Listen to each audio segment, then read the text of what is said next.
De los Rodríguez Hoyo, ¿qué me iba a impedimentos, sí, preguntar? Rodríguez Hoyo, Daniela, ¿qué me iba a decir? sí, le estaba diciendo sobre Natalia, lo que Ah, ya, la cirugía que tenía. ok. ¿Cómo que es el nombre? Natalia Gómez de las Priella.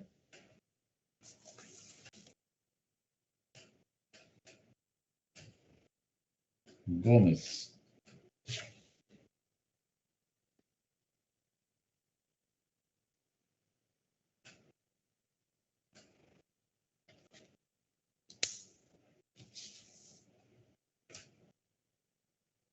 Le estaba hablando de qué, de las nulidades, ¿cierto?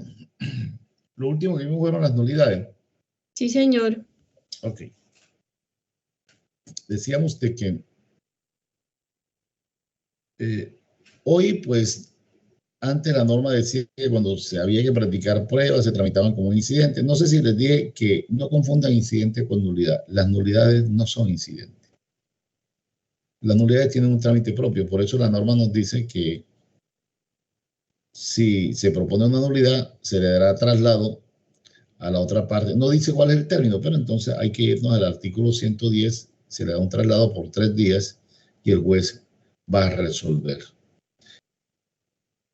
Las nulidades, bueno, creo que les hablé de la indebida notificación, de ¿verdad? Indebida representación, que solamente la puede alegar la persona indebidamente representada y la va a cobijar a ella. Las nulidades, digamos, que tienen, cuando ustedes le hablaron de los principios, le hablaron de un principio de eventualidad o preclusión. Usted no puede alegar una nulidad sino al momento en que haya ocurrido el hecho. No la puede alegar. Si usted actúa y sigue el proceso, entonces no se puede retrotraer a alegar una nulidad porque cuando usted alega una nulidad tiene que alegarla por todos los hechos que en ese momento hayan ocurrido. Me explico, bajo el proceso se adelantó, entonces usted alegó una nulidad, cualquiera que sea de esas que vimos, y sigue el curso del proceso. Más adelante dice, se me olvidó alegar esta nulidad y la alegue, no señor. Debe alegarlas, lo mismo que los incidentes, todos al momento, ¿verdad?, de su ocurrencia, después no los puede alegar. Las nulidades tampoco las puede alegar quien tuvo la oportunidad de hacerlo como excepción previa y no lo hizo. Y solamente la parte afectada con la causal es la que la puede alegar. Por eso se dice que las nulidades de indebida representación, ¿verdad?, o indebida notificación solamente la podrá alegar la parte afectada, que sería ¿quién? La que está indebidamente representada o ha sido indebidamente notificada. Las nulidades, bueno, cuando se alega hay que decir los hechos, ¿verdad? Hay que aportar las pruebas que se tengan sobre tal y el juez pues le va a dar el trámite pertinente. Pero las nulidades son saneables. Entonces, cuando una persona actúa sin alegarla, la está saneando. Cuando la convalida expresamente y no se, digamos, no se ha renovado la actuación nula y él la convalida y dice, señor juez, a pesar de que existe esta nulidad, pues la estoy convalidando. Por eso recuerden que hay unos principios de convalidación en esto. Entonces, ahí la estaría saneando. Cuando se trata de la nulidad de interrupción o suspensión del proceso, una vez fenecido el hecho, se tienen 5 días para alegar la causal de nulidad. Si entre los 5 días siguientes en que ya cesó la interrupción o suspensión del proceso y no se alega, entonces queda saneada. Y por último, cuando a pesar del vicio, ¿verdad?, se cumple el debido proceso. El ejemplo que le ponía de la señora de Montelíbano, que era la abuela de una niña y estaba indebidamente representando a esa niña, pero no se le violó el debido proceso por ninguna parte. Entonces, a pesar de ese vicio que existía, pues no se le violó el debido proceso, se garantizó el debido proceso, entonces es una nulidad saneable. Hay unas nulidades que son insaneables, es decir, que no se pueden sanear, y son las que están en el numeral segundo del artículo 133. Revivir un proceso legalmente concluido, proceder contra providencia ejecutoria del superior y pretermitir íntegramente una instancia. Esas son nulidades insaneables, no se pueden sanear. Cuando el juez se percate de que se ha incurrido en una causal de nulidad, deberá ponérsela en conocimiento a la parte afectada. Cuando se trata de las nulidades de los numerales 4, 6, 7, entonces el juez, digamos que cuando hay una indebida representación, cuando se omiten pues los términos para alegar, para sustentar un recurso, ¿verdad? Cuando para descorrer un traslado, cuando el juez que falla no fue el que escuchó la sustentación o los alegatos. En estos casos, pues la norma dice que se va a notificar como ordenan los artículos 291 y sus siguientes del Código General. Si a los 3 días de haberse puesto en conocimiento a la parte afectada de esa nulidad no la alega, esta queda saneada. Esta queda saneada. Entonces le damos 3 días. Mire, señora, aquí se incurrió en esta nulidad. Tiene 3 días para que la alegue. No la alegó, quiere decir que la está convalidando, que la está saneando. Cuando se llega a decretar una nulidad por falta de jurisdicción, ¿verdad? O por el factor, digamos, funcional, subjetivo, entonces lo actuado es válido, pero si se ha dictado sentencia, esa sentencia será nula. Recuerde que el proceso se le va a enviar al juez que es competente dentro de la otra jurisdicción, pero si se ha dictado sentencia, la sentencia es nula. Cuando se decrete una nulidad, entonces las pruebas que se practicaron y las partes tuvieron la oportunidad de controvertirla serán válidas. Así la nulidad sea antecedente a la práctica de esas pruebas. Esto sería lo que tiene que ver con las causales de nulidad. Yo les dije la vez pasada que íbamos a hablar hoy también de la recusación. El artículo 140 nos dice, señor juez, señor magistrado, tan pronto usted perciba una causal de recusación, declárese impedido. ¿Por qué? Porque la justicia debe ser imparcial. La justicia debe ser imparcial.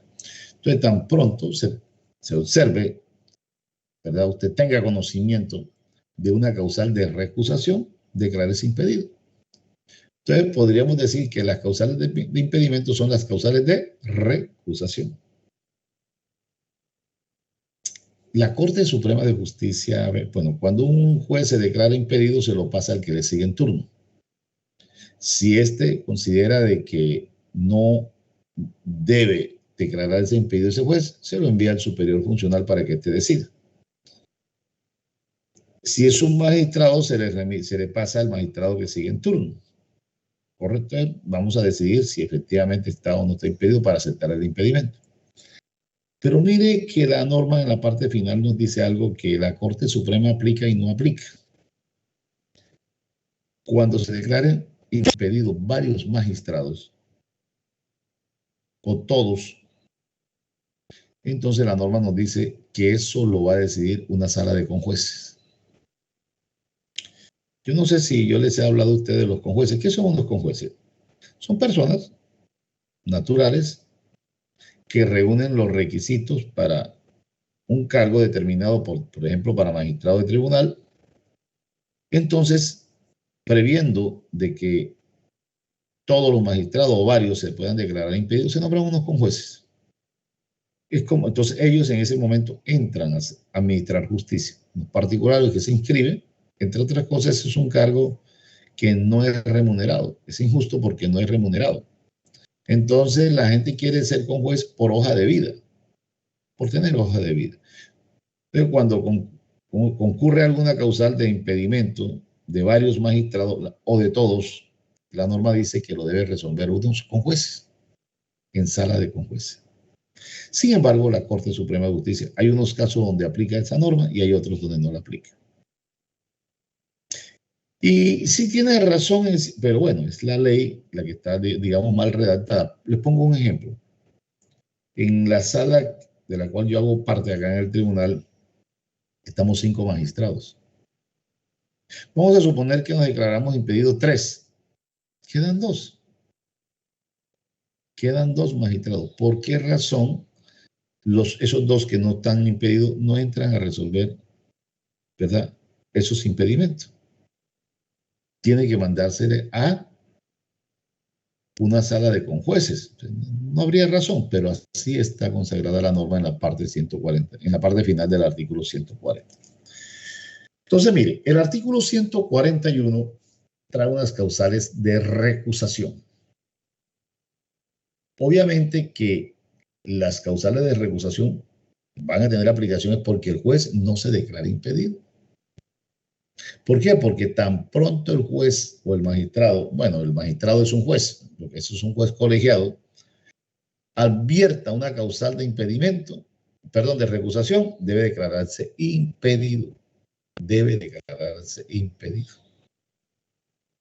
Yo, si tengo un interés particular en el proceso o un familiar mío dentro del cuarto grado de consejería, yo no puedo fallar. Yo me tengo que declarar impedido. Esa es una causal de recusación. Yo no le puedo fallar a mi enemigo o a mi amigo íntimo. Yo no le puedo fallar a mi acreedor o a mi deudor. Yo no puedo fallar un proceso que ya conocí, donde yo intervine, porque tengo conocimiento de él. ¿Cierto? Yo no le puedo fallar a una persona que denuncie penalmente y ya le abrieron una investigación o disciplinariamente y ya le abrieron una investigación. Entonces, el artículo 141 trae esas causales de recusación. ¿Qué es lo que se busca? Que la justicia sea imparcial. Que el juez cuando falle sea imparcial. Ustedes ven la diosa Temi que tiene una balanza y que está vendada. Es por eso. Porque la justicia debe ser como Shakira, cierta, sorda y muda. Entonces, cuando el juez no se declara impedido, lo van a recusar. Y es un problema porque cuando uno debe declararse impedido y no se declara impedido, está incurriendo en una falta disciplinaria y una falta disciplinaria gravísima. Y la sanción es la destitución del cargo. Entonces, uno tiene que, repito, declararse impedido cuando concurra alguna causal de recusación. Si se presenta digamos, la recusación y el funcionario no lo acepta, entonces el superior funcional va a resolverlo. Mientras se esté resolviendo esa causal de recusación, el proceso está suspendido. Hay que ser digamos, muy cuidadoso cuando uno recusa a un juez, porque si es temeraria la recusación, la norma habla que se le va a imponer una multa. Entonces, hay que ser muy cuidadoso cuando uno recusa a un juez. Pero yo les decía esto. Si ustedes van al artículo 142, esa norma nos dice que no hay lugar a recusar a un funcionario judicial cuando la causal de recusación sería, o mejor, se da por el cambio de apoderado judicial. Vamos a suponer que cualquiera de ustedes son jueces y tienen una amistad íntima con alguien o son enemigos de alguien. Entonces, la persona, la parte, cambia de apoderado y busca a ese. ¿Cuál es la finalidad? No hay duda. Quitarle el proceso al juez que lo viene tramitando. ¿Por qué? Porque sabe que con ese juez hay una causal de recusación y por lo tanto una causal de impedimento. La discusión que hemos tenido allá en el tribunal es esta. Yo soy enemigo de una persona, de un abogado. Tenemos una enemistad grave. Yo en todos los procesos donde él aparece me declaro impedido. Él no viene actuando en un proceso. No viene actuando. Ahora llega el proceso al tribunal y la parte, una de las partes, no importa cuál, cambia de apoderado y le da poder a ese abogado con el cual yo tengo una enemistad grave. ¿Ustedes creen que yo me tendría que declarar impedido o no? O sea, la parte que cambia de apoderado no me puede recusar. No me puede recusar. Pero la otra parte sí. Y tan es así que la norma dice que si me recusa, ¿verdad?, y prospera la recusación, entonces se le va a imponer una multa a la otra parte, a la parte y al apoderado, que nombraron a ese apoderado buscando quitarle el proceso a ese funcionario judicial. Entonces yo les pregunto, si ustedes son jueces y se les plantea este caso, se declara, bueno, se van a declarar impedido, pero digamos que entren a resolver el impedimento, ¿lo aceptan o no? ¿Sí me entienden la pregunta? Creo que se la deje de trabajo, ¿no? Sí, señor. ¿Qué haría? A ver, Rodríguez, ¿tú qué aceptarías o no? Profe, yo no aceptaría la recusación. Ahí sé que se rechaza de plano. No, no, un Ese, momentito, espera un momentito. No. La recusación no se va a el aceptar. impedimento, El perdón. impedimento. Uh-huh. Dice que no prospera porque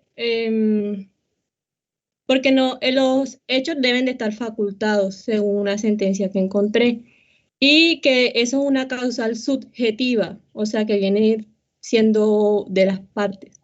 Además, en el código dice que una vez Sí, señalado a ver, un momentico, Rodríguez. ¿Qué sentencia encontraste? la 365 del 2000. ¿De quién? ¿Cómo? ¿De qué? ¿De qué organismo? ¿De qué? ¿Un tribunal? ¿Una corte? ¿De quién? De la Sala Suprema. De la Corte Suprema, de la Sala Civil. ¿Y qué Sí, dice sí. esa sentencia? Bueno, ahí había una discusión porque decía que ¿Tú sí se tienes debía. ¿Tú la tienes? Pues yo la leí el día que la mandó, ahorita no recuerdo. ¿Y dónde la conseguiste? Bueno, yo busqué en el celular y me apareció. Ajá. ¿Y qué decía la sentencia? Había una discusión porque decía que sí debía declararse impedido y, según el artículo 140, y una discusión de que no se debía declarar impedido por el artículo 142. Uh-huh. O sea, decía se declaraba impedido y se aceptaba ese impedimento, había una multa de 5 a 10 salarios mínimos Uh-huh. para ambas partes. Uh-huh. Si lo Entonces, recusa, no si se declara impedido, si lo recusa. sí, señor. Si lo recusa, no si se declara impedido.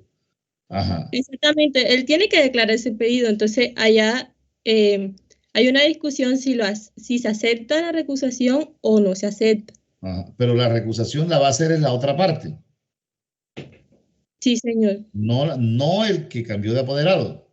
Exactamente. Uh-huh. Entonces, la discusión, me gustaría conocer esa sentencia. Mientras estamos editando clase, buscar en tu celular nuevamente a ver cuál es la discusión que se da.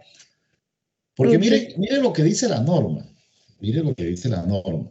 Vamos a suponer, no me aceptan el impedimento, ¿correcto? Pero la parte contraria, me recusa. Y me dice, vamos a hablar de la amistad íntima, no hablemos de la enemistad. Me nombraron un apoderado que es íntimo amigo mío. Ese apoderado, esa parte no me puede recusar, pero la otra sí.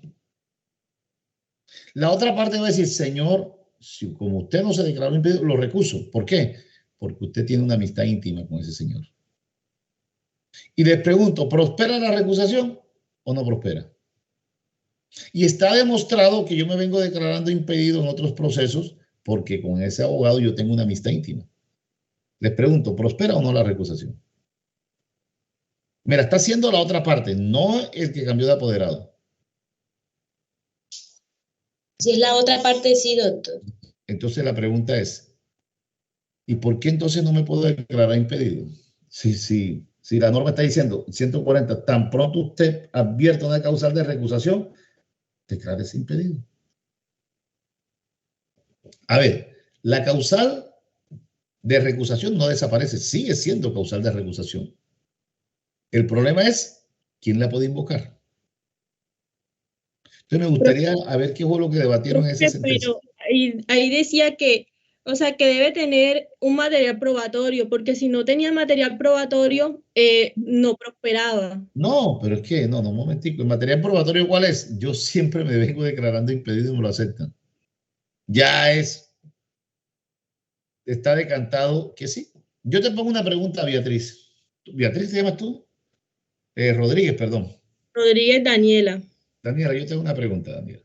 ¿Tú eres soltera? No, No. ¿Tú eres casada? tampoco. Ah, ¿tienes novio? No, tienes novio, eres soltera. Ah, ¿vives en unión libre? No, señor. Ahí entonces eres soltera. Yo no te pregunté, no tienes novio, yo te pregunté, ¿tú eres soltera? Ah, bueno, entonces sí. Ah, bueno. Vamos a suponer que tú eres juez de la República. ¿Correcto? Juez de la República. Tu novio se llama Pedro Pérez. No nos interesa el nombre de tu novio. Pedro Pérez, es tu novio. Y tu novio es abogado. ¿Correcto? Entonces hay un proceso de A contra B. Y tú eres la jueza y lo estás adelantando. Viene A, cambia de apoderado y nombra al novio tuyo que es abogado. Vamos a ponerla por novio, ¿no? No digamos marido, novio. ¿Tú te declaras impedido o no? Tengo que seguir el reglamento, si me declararía impedida. Y entonces, ¿por qué? Y ahora vamos a ponerte, te tienes que declarar impedida. ¿Y tú crees que te lo deben aceptar o no? Según, según el artículo 140, sí deben de aceptar. ¿Qué es lo que dice la sentencia que tú encontraste? ¿La volviste a encontrar? Nada, profe, porque que busqué varias al mismo tiempo. Ya le di. Yo sí que me gustaría ver qué discutieron en esa sentencia.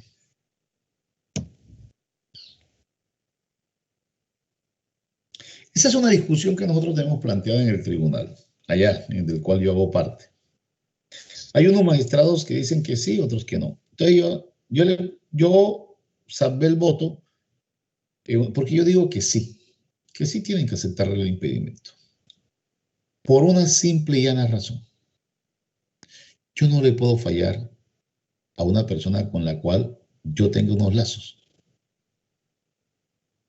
Entonces, el doctor Marco Tulio Borja, que es digamos, una persona muy estudiosa, él dice que no. Entonces yo le decía, bueno, mire, Marco, en el salvamento de voto que yo hago, digo, es como si mi mamá fuera abogada, o mi hermano, o mi esposa. Entonces yo no me declaro impedido. Ustedes no me aceptan el impedimento. ¿Le voy a fallar a mi esposa? Yo le voy a fallar a mi esposa. ¿Le voy a fallar a mi mamá si es abogada? Imposible. Y resulta que pasó algo igual. La esposa del doctor Marco Tulio es abogada. Viene actuando el municipio de Montería en un proceso. Ella la nombran en un contrato con el municipio y es abogada del municipio. Entonces le dan poder a ella. El municipio cambia de abogado. Y el doctor Marco Tulio se declaró impedido. Hubo un magistrado que ya no está y que falleció, entre otras cosas, que estaba ahí y no le aceptó el impedimento. No le aceptó el impedimento, o sea, de que él tenía que fallarle a su esposa. Entonces Marco decía, no, que hay casos de casos, no. Las causales de recusación son taxativas. Es como, sería lo mismo que yo le fallara a mi amigo íntimo o a mi enemigo. Lo que se busca es que el juez sea imparcial, que no tenga ánimo de favorecer a ninguna parte. ¿Sí me entienden lo que estoy diciendo? Entonces, mire, es que la norma está diciendo, esa parte que cambia de apoderado no puede recusar al juez, pero la otra sí. Entonces yo le hago una pregunta, facilita. Si la otra parte lo recusa, ¿prospera o no la recusación? ¿Prospera o no? Le pregunto. Si prospera porque es una causal, ¿no? Va a prosperar, Va a prosperar porque ahí está tipificado. ¿Y qué le dice el 140? Juez, cuando tú adviertas una causal de recusación, declárate impedido. Una cosa es que una parte no me pueda recusar, pero la otra sí. Si me recusa, prospera. Entonces, ¿de dónde sacan ellos que no prospere el impedimento, que no lo acepten? Porque no me pueden recusar. Ojo, no me puede recusar una de las partes, la que hace el cambio de apoderado. La otra sí. Eso es lo que dice la norma, ¿no? Lean el artículo 142 en ese aspecto. Miren lo que dice. ¿Qué dice el artículo 142?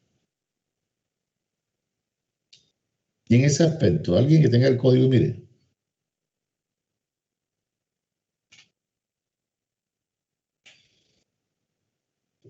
No, alguien que tenga el código a la mano. Usted no tiene un código general. Artículo 142. Oportunidad y procedencia de la recusación. Sí, pero búsquese la parte que dice que no hay lugar a la recusación. Sí, es el inciso tercero. Dice, léalo. No habrá lugar a recusación cuando la causal se origine por cambio de apoderado de una de las partes. Un momentito, vamos por partes, vamos leyendo bien. No habrá lugar cuando la causal se origine por el cambio de apoderado de alguna de las partes. Es decir, la causal existe. Entonces, dice, pero la parte no la puede invocar, la que cambia apoderado. Siga leyendo. Ok. Una de las partes, a menos que la formule la parte contraria. A menos que la formule la parte contraria. Siga leyendo. En este caso, si la recusación prospera, en la misma providencia se impondrá a quien hizo la designación y al designado solidariamente multa de 5 a 10 salarios mínimos mensuales. Entonces, mire, le vamos a imponer una multa de 5 a 10 salarios mínimos. ¿A quién? Y está diciendo la norma, si prospera la causal de recusación. Y obviamente que va a prosperar. Usted no puede decir, no hay lugar a la recusación, la otra parte, porque es que no se configura la causal. Claro que se configura. Una cosa es que la parte que hizo el cambio de apoderado no la puede alegar. Entonces, ¿qué le dice la norma? Tú por andar buscándole, hacerle un fraude, por cambiar el juez, te vamos a multar de 5 a 10 salarios, igual a ti, abogado, porque tú no debiste prestarte para esto. Entonces, ahí es donde yo digo, ¿cómo no me voy a declarar impedido porque una parte no me puede recusar? Pero si la otra sí me puede recusar. ¿Y qué dice el artículo 140? Siempre que usted advierta una causal de recusación, declárese impedido. Y repito, la causal de recusación no desaparece. Una cosa es que hay una de las partes que no la puede invocar, pero la causal persiste.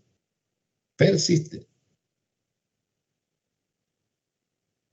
Entonces, ¿qué tal ¿verdad? Que fuese así y uno le pueda fallar? Entonces, facilito. Busco a mi mujer que es abogada, ¿no? La busco después para que yo le falle a mi mujer, le falle a mi mamá, le falle a mi hermano. ¿La encontraste, Rodríguez? Profe, nada, no lo podía encontrar. Bueno, te dejo de tarea que la consigas y me la mandes si es factible.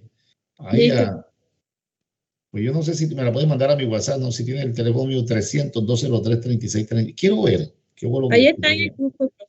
Exacto, bueno, yo quiero saber qué fue lo que discutieron ahí, eso que tú, cómo lo interpretaste. Y mire, y aunque las causales allí dice que son taxativas, pues la Corte ha dicho que podía encajar en muchas cosas, incluso, aunque no hay causales allí, en materia penal, pues la Corte llegó a decir que cuando uno tenga una amistad íntima con un testigo del proceso que no está contemplado ahí, uno podría tener un interés. Mire que habla de un interés, cuando uno tenga algún interés en la resulta del proceso. Incluso a esto se ha extendido, vamos a suponer, yo no soy amigo de ustedes, de ninguno de ustedes, pero yo soy muy, muy, muy amigo de la mamá o del papá de ustedes. Y uno de ustedes tiene un proceso, tiene un interés ahí. Entonces, se ha dicho de que esa amistad que yo tengo con el papá de ustedes se extiende a ustedes en la forma de yo tener un interés. Entonces, no podría yo fallar.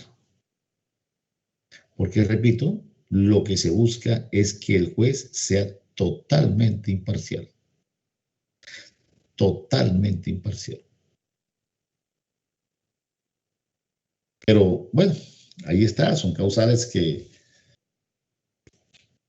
repito, los que dicen que no es causal, que no debería uno declararse impedido es porque le estaría haciendo juego al apoderado. Sí, es verdad, eso es cierto, pero yo siempre repito, pero mire que si la otra parte, ¿verdad?, propone la recusación, va a prosperar.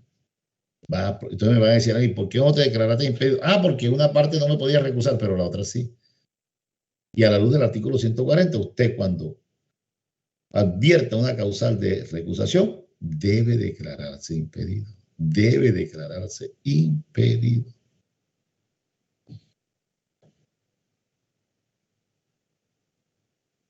Hay una causal que habla de haber conocido un proceso. Entonces, debe entenderse que es el mismo proceso, ¿correcto?, que yo haya conocido, porque puede, en un proceso declarativo uno dicta una sentencia y después va a iniciarse un proceso ejecutivo. Entonces son lo que ocurre en el proceso. Yo no he tomado una decisión en el proceso ejecutivo, sino en el declarativo. Entonces no tendría por qué declararme impedido dentro del proceso ejecutivo, y sobre eso la jurisprudencia de la Corte Constitucional ha sido decantada como lo de la Corte Suprema de Justicia. Bueno, les decía que mientras se esté tramitando la recusación, el proceso debe estar suspendido, ¿correcto? Y que hay que cuidarnos porque si es en forma temeraria, pues vamos a sancionar al apoderado y a la parte. Hay una figura que se llama amparo de pobreza. Cuando una persona no tenga la suficiente capacidad económica con solventar los gastos que se generen de un proceso, va a alegar una figura que se llama amparo de pobreza. Yo puedo tener un trabajo, ¿verdad?, pero ese trabajo es mi fuente de manutención. Ese trabajo, el ingreso, la contraprestación, que es el salario, también lo necesito para pagar alimentos. Entonces, la gente dice, pero es que él tiene un buen trabajo. Pero un momentico. Sí, tengo un trabajo. Pero ese trabajo que yo tengo, donde me pagan una suma de dinero, el dinero que me pagan es para solventar los gastos de subsistencia míos, y si en un momento debo alimentos a una persona, igualmente para pagar los alimentos. Entonces yo puedo alegar ese amparo de pobreza que están por allá en los artículos 151 y subsiguientes del Código General. ¿Qué conlleva esto? ¿Cuál es la finalidad? Que yo no pague, ¿correcto? Me exoneran del pago de cualquier gasto que se genere dentro del proceso. No voy a prestar cauciones. No voy a pagar dictámenes periciales peritos porque no tengo la capacidad económica. Entonces, y no me van a condenar en costas. ¿Qué quiere decir condenar en costas? El artículo 365 del Código General dice que todo aquel que haya sido vencido en un proceso lo van a condenar a pagar costas.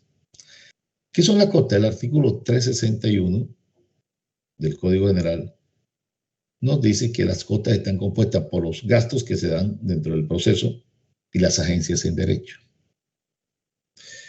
Los gastos, usted, antes del decreto 806, como les decía, que se hace una notificación ya por correo electrónico, pues usted tiene que hacer una citación, como decíamos, pues eso son gastos.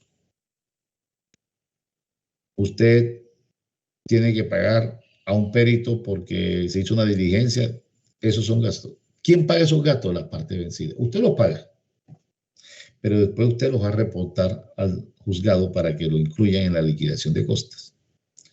Entonces esos gastos los paga la parte vencida. Igualmente hay una figura que se llama agencias en derecho. ¿Qué es eso? Son los honorarios que le corresponderían a la parte por adelantar ese proceso o por defenderse del proceso, haciendo como una compensación a lo que esa parte tendría que pagarle al abogado.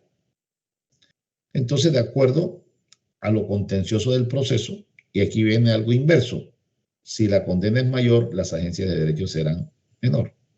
Y hay unas tablas, unas tarifas de que el Consejo Superior de la Judicatura pide esos acuerdos. Y por decir algo, él dice, en un proceso ejecutivo, las agencias en derecho en la primera instancia serán hasta el 12% del valor de la ejecución. Entonces, ¿qué quiere decir esto? Sí, que ese es el problema de tener un proceso. Usted lo demandan ejecutivamente porque gira un cheque, por decir algo. Entonces, el valor del cheque, 100 millones de pesos, más los intereses moratorios, el 1.5 del interés bancario corriente. Por haberse presentado el cheque en término y no se pagó porque no tenía fondos, entonces le imponen una sanción de acuerdo al artículo 731 del Código de Comercio, que es el 20%. Entonces, mire, ya lleva 100 de capital, 20% de sanción, una multa, los intereses, ¿verdad? Entonces se hace la liquidación del crédito, listo, total, 150 millones de pesos, por decir algo. Entonces las agencias en derecho será sobre esos 150, de hasta un 12%.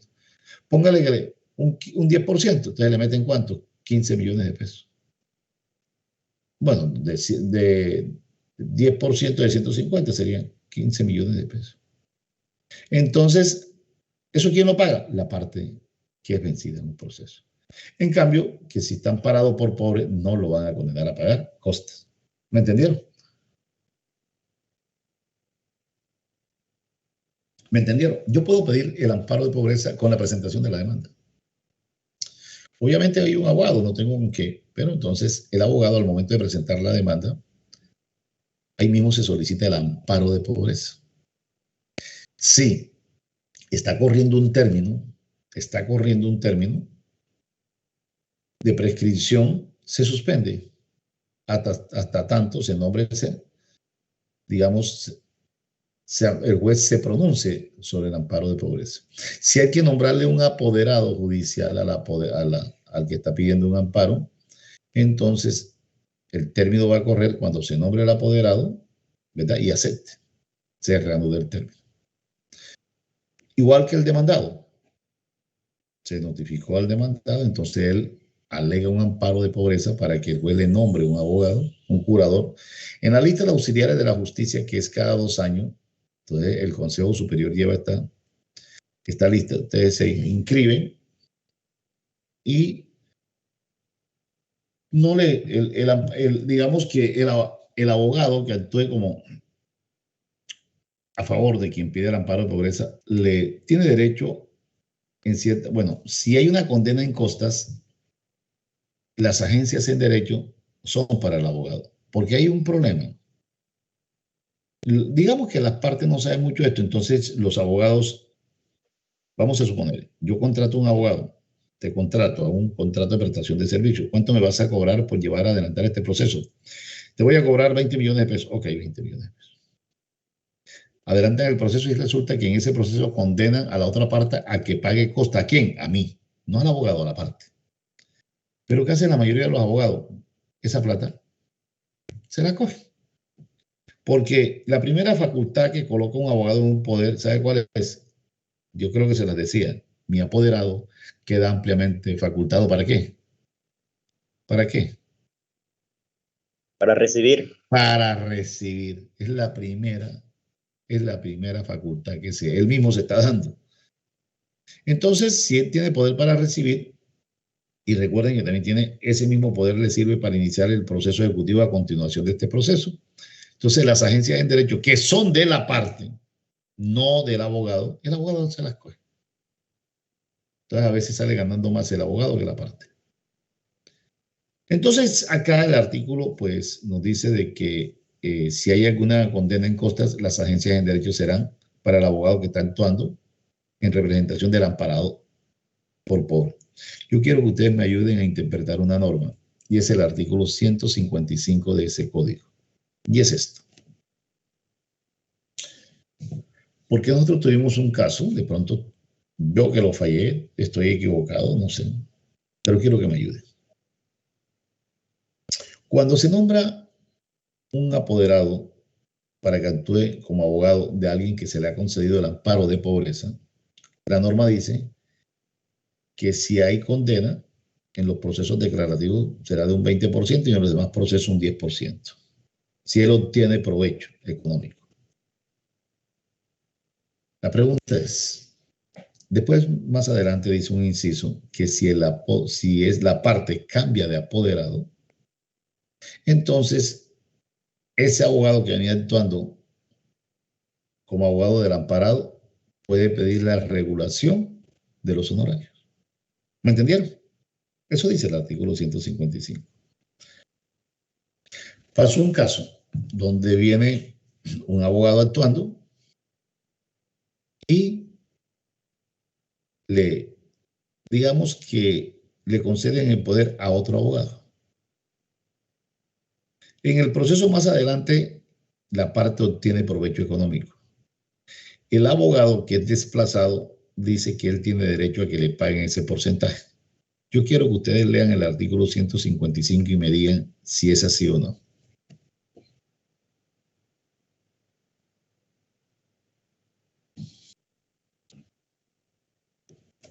¿Qué dice el artículo 155?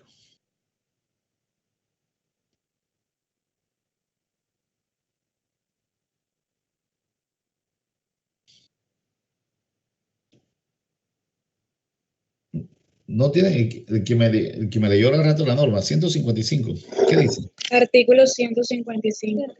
Al apoderado corresponden las agencias en derecho que el juez señale a cargo de la parte contraria.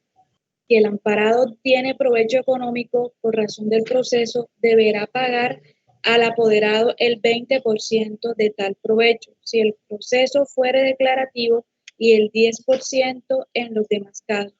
El juez regulará los honorarios de plano. Si el amparado constituye apoderado, el que designó el juez podrá pedir la regulación de sus honorarios como dispone el artículo 76. Entonces, esa es la pregunta. Nombraron un apoderado. La parte después, ¿verdad?, que venía amparada, le da poder a un abogado. Sale el que venía actuando como abogado. Posteriormente, la parte obtiene un provecho. Yo les pregunto, ¿aplicamos esa parte que dice que hay que darle un 20% o un 10% dependiendo del proceso? O cuando la norma dice, digamos que le revocaron el poder, aunque no le dieron poder. No, señor, usted, los honorarios que hay que pagarle son los que el juez fije a través de un incidente, que es lo que dice el artículo 76. ¿Cómo entienden ustedes la norma?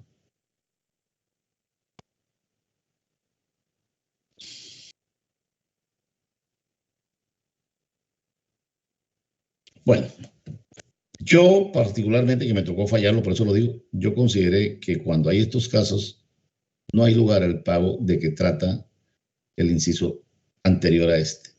Es decir, que tendría derecho a un 20% si obtiene provecho económico, a un 10% dependiendo del proceso, porque entonces figúrense ustedes, si eso fuese así, entonces tendría que pagarle a ambos abogados, ¿verdad? Un provecho de 20%, no, entonces no. Entonces, en el evento de que él sea el que obtenga, al culminar el proceso, si no, entonces el juez le va a regular sus honorarios, depende hasta donde actuó. Para eso hay una regulación de honorarios. Para mí la norma es muy clara en ese aspecto, porque un abogado discutía lo contrario, obviamente porque era más favorable para él. En estos días no, ayer, fallamos una tutela donde una persona pidió la terminación del amparo de pobreza. Se puede pedir en cualquier momento. Si cambia la situación económica de la persona, usted puede decir, mire, señor juez, esa persona viene amparada por pobre porque no tenía los medios económicos suficientes para solventar los gastos que se daban dentro del proceso, pero ya esas circunstancias cambiaron. El señor hoy trabaja en Ecopetrol, tiene un buen salario, el señor se ganó el baloto, el señor tiene una herencia, ya la situación económica cambió. Por lo tanto, señor juez, solicito la terminación del amparo de pobreza. Recuerden, ¿qué busca con esto? Que lo condenen a pagar costa, porque de pronto él pierde el proceso y no lo condenan a pagar costa. De esa solicitud se le da traslado a la otra parte. Vencido el traslado, el juez falla. Pero mire, si no prospera la terminación del amparo de pobreza, se le va a imponer una multa a cada uno y al apoderado de un salario mínimo legal mensual vigente. ¿Me entendieron? Ojo, si yo pido la terminación del amparo de pobreza como apoderado de mis clientes, ¿verdad? La norma dice que si no prospera esa terminación porque no se dan las circunstancias que él está alegando, no probó, entonces se le va a imponer una multa de un salario mínimo legal mensual vigente a cada uno y el apoderado. Entonces, si uno va a invocar esta terminación de amparo de pobreza, tiene que tener la certeza de que va a suceder. El abogado que nombren como que tiene las mismas facultades de un curador del amparado por pobre es de obligatoria aceptación, a menos que ponga razones, ¿verdad? Y el juez considere que esas razones son válidas. Puede suceder que se viene adelantando un proceso en Montería y se interpone un recurso de casación por el amparado. Entonces, como el abogado de Montería no reside en Bogotá, entonces se le nombrará un abogado de Bogotá. O una persona que está actuando en Ayapel tiene un apoderado allá, interpone un recurso, entonces se le puede nombrar un abogado acá. Hoy no tanto, porque recuerden ustedes que por la virtualidad nomás es presentar un memorial allá y acá. Pero si no fuese así, tendrían que sustentar el recurso en audiencia, trasladarse de Ayapel hacia acá. Entonces la norma prevé que se nombre otro abogado para que actúe en el trámite de ese recurso cuando éste se adelante en una ciudad diferente donde viene tramitándose el proceso. Eso sería lo que tiene que ver con el amparo de pobreza. Voy a hablarles de la acumulación de procesos o de demanda.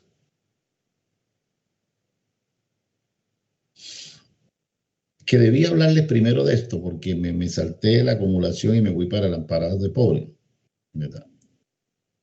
Resulta de que la acumulación de demandas o de procesos está regulado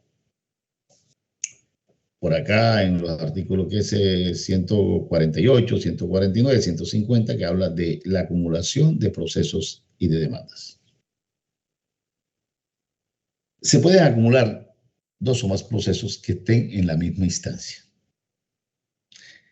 ¿Qué quiere decir? Que no lo hayan fallado y si lo fallado, que estén ya ambos en segunda instancia, es decir, que estén en la misma instancia. Cuando hablamos de instancia, ¿qué queremos decir? Recuerden ustedes que el recurso, bueno, ustedes no hemos visto los recursos. El recurso de apelación es un recurso vertical. ¿Qué quiere decir? Que lo va a resolver el superior funcional de quien profirió la decisión. Entonces está en una segunda instancia. Cuando no se ha decidido, está en primera instancia. Entonces, cuando vamos a hablar de acumulación de procesos o de demanda, es que los procesos estén en la misma instancia. ¿Me entendieron? En la misma instancia. Pero para acumular estos procesos se requieren unos presupuestos o unos requisitos. ¿Cuáles son esos presupuestos o requisitos que se exigen para acumular procesos de demanda? Primero, pues de que de haberse presentado por separado, ¿verdad? Las pretensiones se hubiesen podido acumular en un solo proceso. Digamos que exista un nexo de causalidad entre los mismos procesos donde sean demandante y demandado. Una persona demanda a otro porque dice que es responsable de un accidente de tránsito y el otro lo demanda en otro proceso. Entonces, mire, tienen intereses dentro de los mismos, hay conexidad, entonces los podemos acumular. Cuando el demandado es uno solo y en el mismo proceso se proponen las mismas exenciones de mérito. Aquí hay casos donde una persona fue demandada porque estafó a una cantidad de gente en una venta de unos lotes, de unos contratos, pidieron las resoluciones de los contratos y en los mismos, pues él alegó las mismas excepciones, esos procesos se pueden acumular. ¿Correcto? Se pueden acumular.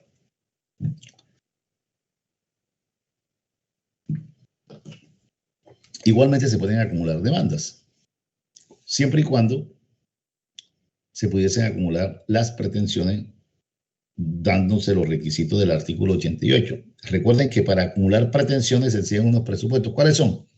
Que el juez sea competente, que tengan el mismo trámite y que no se excluyan entre sí, a menos que unas se propongan como principales y otras como subsidiarias. Miren la ventaja esta. Yo puedo acumular un proceso donde aún no se ha notificado el auto admisorio de la demanda. Donde aún no se haya notificado el auto admisorio de la demanda. Igualmente puedo acumular demandas. Se presentó una demanda, yo traigo una demanda, todavía no es un proceso porque presento una demanda allí mismo. Estoy acumulando una demanda. Si no se ha notificado el auto admisorio de la demanda, o si ya se va a notificar la forma de, pero si ya fue notificado, por decir algo, hay un proceso de A contra B. Y hay otro proceso de C contra B. En el proceso de A contra B ya se notificó el auto admisorio de la demanda. Ahora viene C y acumula el proceso de él al de A y B. ¿Qué pasa ahí? Que si ya se notificó el auto admisorio de la demanda en el proceso de A contra B, ahora en el proceso acumulado de C contra B, el auto admisorio se va a notificar por estado. Se va a notificar por estado. En los procesos declarativos hay un término para poderse acumular. Hasta antes de que se señale fecha y hora para la audiencia inicial, es la oportunidad para acumular esos procesos. ¿Quién será el competente para conocer de esta acumulación de procesos? No hay duda que si vamos a acumular un proceso que esté tramitando un juez civil del circuito y haya otro que esté tramitando un juez civil municipal, por lógica, ¿ante quién se va a acumular? ¿Cuál sería la lógica? Pregunto, hay un proceso que se está tramitando ante un juez civil municipal y hay un proceso que se está acumulando ante un juez civil de circuito. Si yo quiero acumular esos procesos, ¿quién será el competente para conocerlo? El juez civil de circuito, profesor. El juez civil de circuito, obviamente, porque es de mayor jerarquía. No le vamos a quitar el proceso al juez civil de circuito para dárselo al municipal, no, lo contrario, el que conoce lo más, conoce lo menos. Ese sería un factor de competencia por conexidad, para que ese juez del circuito conozca este proceso. Pero si son jueces de la misma categoría, entonces, ¿quién será el competente? Entonces, la norma nos lo dice. El competente será donde primero fue notificado el demandado, en el proceso donde primero se notificó el demandado. Y si no está este presupuesto como tal, donde primero se decretaron y practicaron medidas cautelares. Ese será el juez competente para conocer de los procesos acumulados.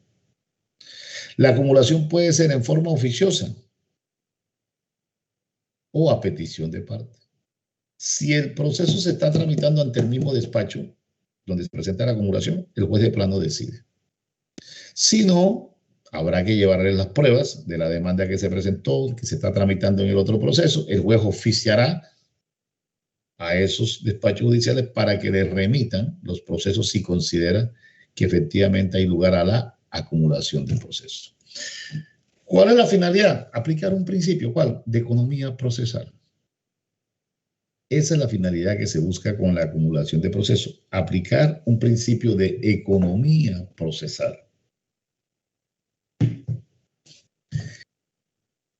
Como son varios procesos, 2 o más procesos, entonces, ojo a esto.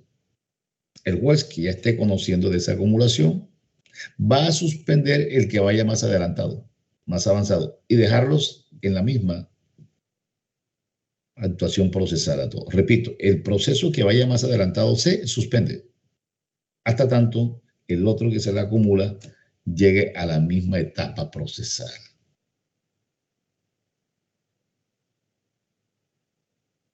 Cuando el juez vaya a fallar, deberá fallarlos en la misma sentencia.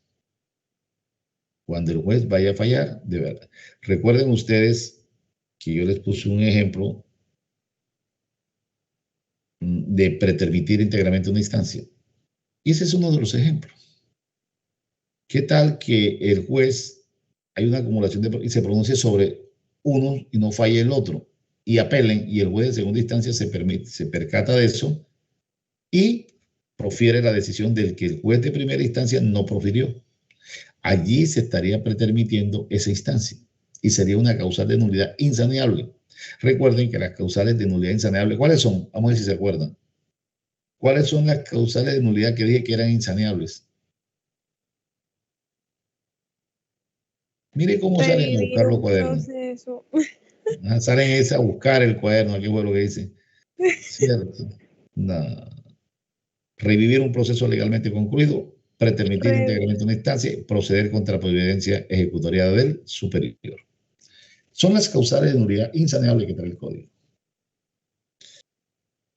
Entonces, en los procesos ejecutivos la norma nos remite a unos artículos por allá, que son los artículos 4 para demanda, que es el 463 y 464. Se me olvidó decir algo importante en la acumulación de estos procesos de demanda, y es este. ¿Cómo fue que dije que se notificaba el auto si ya en alguno de los procesos acumulados está notificado el demandado? ¿Cómo fue que dije que se notificaba? Se notificaba por estado. Por estado. Perfecto, se notifica por estado. Entonces, miren esto. El término de ejecutoria y de traslado de la demanda le empieza a correr a ese demandado en el proceso acumulado 3 días después de esa notificación. 3 días después. Es como si se hubiesen, recuerden ustedes que esos 3 días se da cuando yo les hablé que la notificación es por aviso, por conducta concluyente o por comisión. Entonces aquí, como no le estamos entregando copia de la demanda y los anexos, entonces le vamos a dar 3 días de gracia. Vencidos los 3 días de gracia, le empieza a correr el término de ejecutoria y de traslado. Es importante tener en cuenta eso.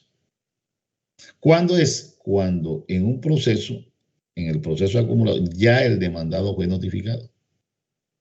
Entonces, y en el otro que se acumula no ha sido notificado. Ahora, la providencia que se profiera se le va a notificar con respecto a la notificación del demandado por estado.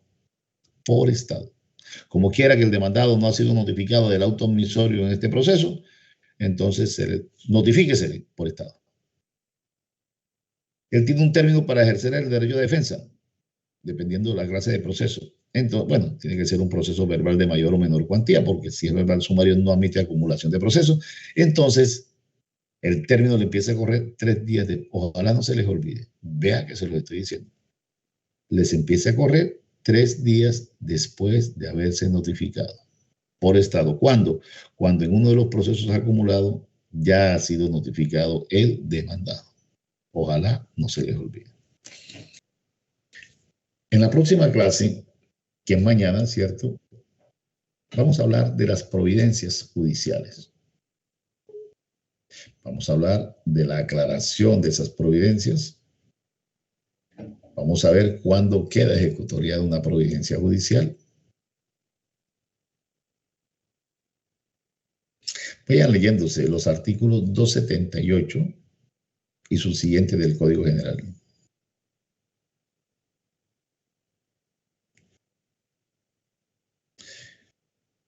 Entonces, mañana, jóvenes, que tengan buen día. Nos vemos mañana.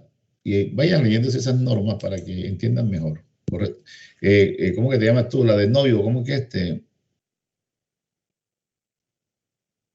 mujer como que tiene un novio bien celoso porque dice que no soy novio? Hay alguien aquí que digo que sí. Debe ser que el novio lo tiene aquí mismo en este salón.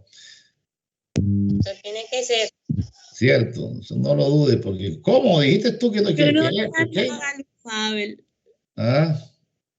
No le hagas caso a Luz Mabel, pro. Eso es seguro. Entonces, mira, joven, te agradezco que si quiero ver a ver qué se discutió en esa sentencia, ¿oíste? Si la consigues, te agradecería. Sí, ahorita que termine clases de contrato se la paso. Ok, bueno, que tengan buen día, jóvenes. Bueno, profe, chao. Igual, profesor. Gracias, profesor, igual.